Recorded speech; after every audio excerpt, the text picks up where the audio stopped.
Dear students, my name is S K Shukla.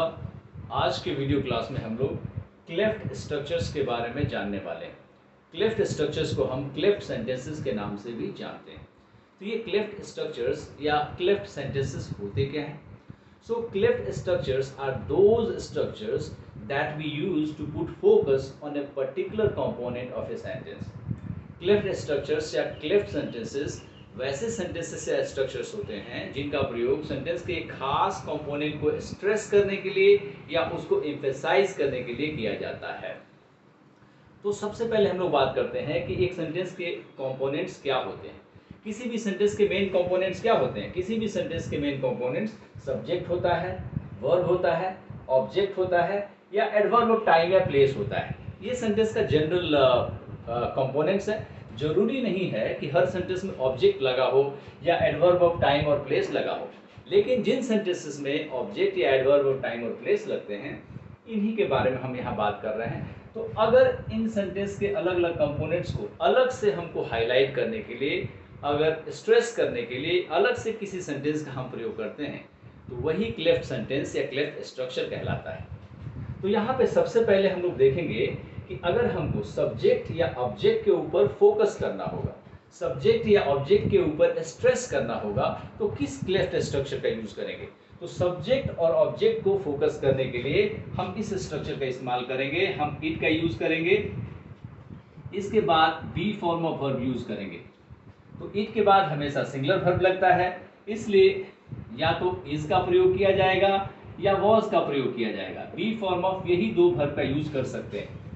अगर sentence present tense का है तो इज यूज करेंगे, सेंटेंस पास्ट टेंस का है तो वॉज यूज करेंगे। अब आगे बढ़ते हैं। इट प्लस बी प्लस, अब यहाँ पे हम सब्जेक्ट या ऑब्जेक्ट जो भी सेंटेंस का है उसको लिख देंगे।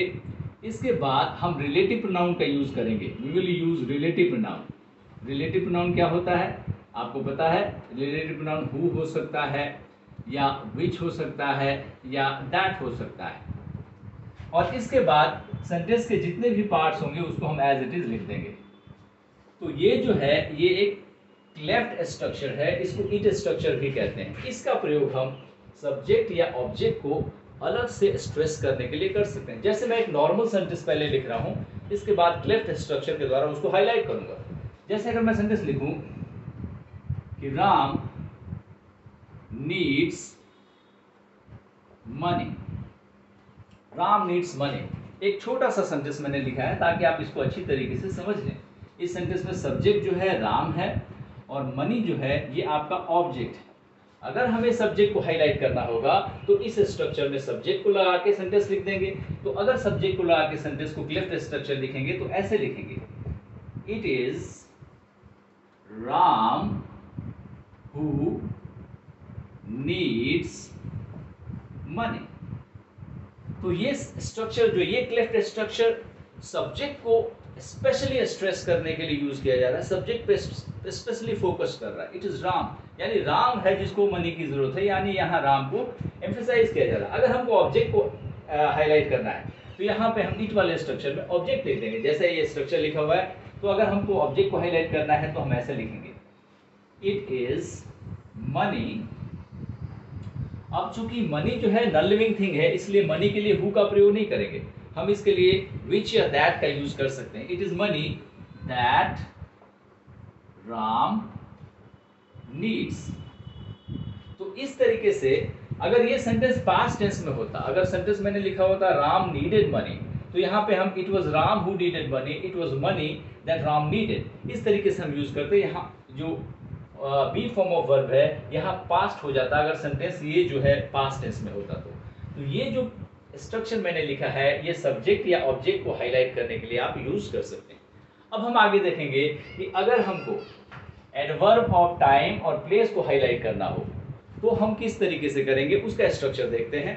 Let's see. तो मैं स्ट्रक्चर को रीराइट करता हूं। तो अगर हमको फोकस करना होगा एडवर्ब ऑफ टाइम और प्लेस को, to put focus on adverb of time or place। तो अगर एडवर्ब ऑफ टाइम और प्लेस पे फोकस करना होगा तो उसमें उसके लिए भी हम इट स्ट्रक्चर का इस्तेमाल करेंगे। यहाँ पे सब्जेक्ट और ऑब्जेक्ट की जगह हम एडवर्ब ऑफ टाइम या प्लेस लिख देंगे। Will be using adverb of time और प्लेस। एडवर्ब ऑफ टाइम या प्लेस का इस्तेमाल कर देंगे और यहाँ पे रिलेटिव प्रोनाउन की जगह हम रिलेटिव एडवर्ब का यूज करेंगे। Will be using relative adverb. और रिलेटिव एडवर्ब क्या होता है आपको पता है? रिलेटिव एडवर्ब यहाँ दो यूज होगा, व्हेन या वेयर। ये व्हेन या वेयर, इसके अलावा भी रिलेटिव एडवर्ब होते हैं, लेकिन टाइम के लिए हम व्हेन यूज करेंगे और प्लेस के लिए वेयर यूज करेंगे। तो इस तरीके से इट वाले स्ट्रक्चर का प्रयोग करके आप इजिली एडवर्ब ऑफ प्लेस या टाइम को हाईलाइट कर सकते हैं। जैसे मैं एक एग्जाम्पल लिख रहा हूं, इसको देखिए। जैसे अगर मैं सेंटेंस लिखूं कि Maria wakes up at 4 o'clock in the morning every day। तो इस सेंटेंस में अगर हमको सब्जेक्ट को हाईलाइट करना होगा तो इट इज मारिया यूज करेंगे, सेंटेंस प्रेजेंट में है। अगर हमको यहाँ एडवर्ब ऑफ टाइम को हाईलाइट करना है, या एडवर्ब ऑफ टाइम क्या है? Eight 4 o'clock। तो हम इस पैटर्न पे, इट वाले पैटर्न पे इस एडवर्ब ऑफ टाइम को लगाकर रिलेटिव एडवर्ब के द्वारा पूरे सेंटेंस को लिखकर इसको कर सकते हैं। Maria wakes up at 4 o'clock, Maria wakes up at 4 o'clock in the morning. अब जरा सेंटेंस को देखिए, ऐसे लिखेंगे हम, इट इज एट 4 o'clock। इसमें एडवर्ब ऑफ टाइम ये भी है, इन द मॉर्निंग, तो इन द मॉर्निंग को भी आप लिख सकते हैं। It is at 4 o'clock in the morning when, यहाँ पे टाइम है तो हम यहाँ रिलेटिव एडवर्ब क्या लाएंगे? When Maria wakes up.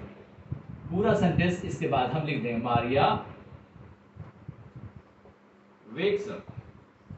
तो इस तरीके से हमने देखा कि किस तरह सेंटेंस के अलग अलग कंपोनेंट को हाईलाइट करेंगे। सब्जेक्ट को कैसे हाईलाइट करेंगे, ऑब्जेक्ट को कैसे हाईलाइट करेंगे, या एडवर्ब ऑफ टाइम और प्लेस को कैसे हाईलाइट करेंगे। अब एक और कंपोनेंट है वर्ब। अगर हमको वर्ब को हाईलाइट करना हुआ तो हम कैसे हाईलाइट करेंगे?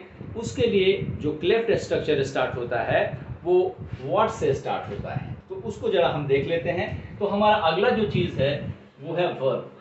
आपको लिखना होगा तो वीडियो पॉज करके आप लिख सकते हैं। Now we are going to see how we can put focus on verb. Verb पे कैसे हम फोकस करेंगे, उसके लिए मैं स्ट्रक्चर का लिखवा रहा हूँ क्लेफ्ट स्ट्रक्चर, उसको जरा देख लेते हैं। तो वर्ब के लिए व्हाट वाले क्लेफ्ट स्ट्रक्चर का यूज कर सकते हैं या ऑल वाले क्लेफ्ट स्ट्रक्चर का इस्तेमाल किया जा सकता है। तो व्हाट वाला जो क्लेफ्ट स्ट्रक्चर है जरा उसको हम देख लेते हैं। तो उसका स्ट्रक्चर होता है इस तरीके से, what plus subject plus do form of verb. Do का वर्ब फॉर्म जो है यूज करेंगे, या कहीं कहीं मेन वर्ब भी यूज किया जा सकता है। इसके बाद हम बी फॉर्म ऑफ वर्ब लगाएंगे और उसके बाद बेयर इन्फिनेटिव का यूज करेंगे। Will be using bare infinitive. Bare infinitive का मतलब उसके बाद सेंटेंस का बाकी कंपोनेंट इधर लिखा जाएगा। तो व्हाट वाले क्लेफ्ट स्ट्रक्चर का प्रयोग करके आप वर्ब पे फोकस कर सकते हैं। कैसे कर सकते हैं जरा इसको देखिए।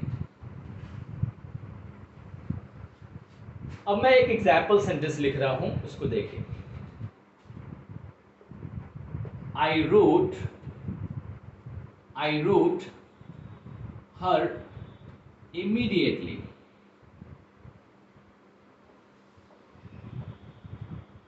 I wrote her, या इसको मैं एक दूसरा एग्जाम्पल से एक्सप्लेन कर रहा हूं। इसको I am giving a different example. यहां लिखने की जगह मैं दूसरा वर्ब यूज कर दे रहा हूं। I called her immediately. I called her immediately. तो आप इस सेंटेंस में वर्ब क्या देख रहे हैं? कॉल को देख रहे हैं। अगर इस वर्ब को स्ट्रेस करना होगा, वर्ब पे फोकस करना होगा तो हम व्हाट वाले क्लेफ्ट स्ट्रक्चर का यूज करेंगे। हम इसको कैसे बनाएंगे, व्हाट लिखेंगे, उसके बाद सब्जेक्ट लिखेंगे। क्या लिखेंगे, ऐसे लिखेंगे। मैं इस साइड इस क्लेफ्ट स्ट्रक्चर लिख रहा हूं ऐसे, व्हाट आई डिड। यहाँ डू का अलग अलग जो वर्ब का फॉर्म है, डू डज डिड में से एक का चुनाव करेंगे। क्योंकि सेंटेंस पास्ट टेंस में है इसलिए डू का डिड वाला फॉर्म चूज करेंगे। व्हाट आई डिड, अब यहाँ be form of verb is या वाज लगेगा, तो सेंटेंस पास्ट का है इसलिए हम यहाँ वाज लगाएंगे। व्हाट आई डिड वाज, उसके बाद जो वर्ब है उसको बेयर इंफिनिटिव फॉर्म में लिखेंगे। What I did was call her immediately.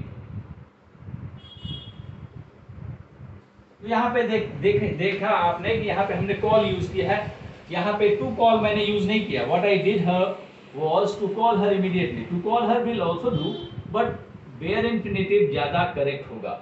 So इसका इस तरीके से हम verb के ऊपर फोकस कर सकते हैं इस क्लेफ्ट स्ट्रक्चर के द्वारा। verb के ऊपर फोकस करने के लिए what की जगह all का भी प्रयोग किया जा सकता है, लेकिन all का यहाँ एक स्पेसिफिक सेंस होगा। इसका मतलब हो जाएगा only thing.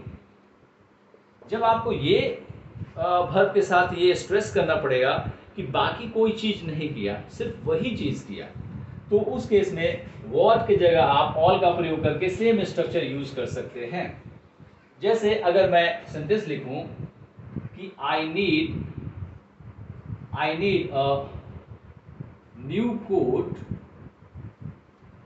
On Christmas. I need a new coat on Christmas।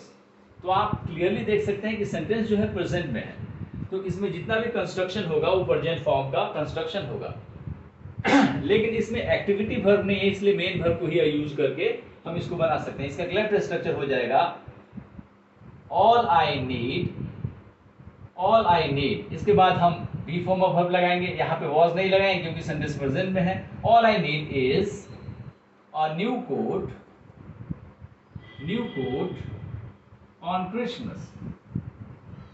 तो जब हम all लगा देते हैं तो वहां पे द ओनली थिंग का सेंस आने लगता है, यानी मुझे और किसी चीज की जरूरत नहीं है, सिर्फ मुझे एक कोट चाहिए नए क्रिसमस के ऊपर। तो इस तरीके से व्हाट वाला जो स्ट्रक्चर है या ऑल वाला स्ट्रक्चर है वो वर्ब के ऊपर फोकस करने के लिए किया जाता है।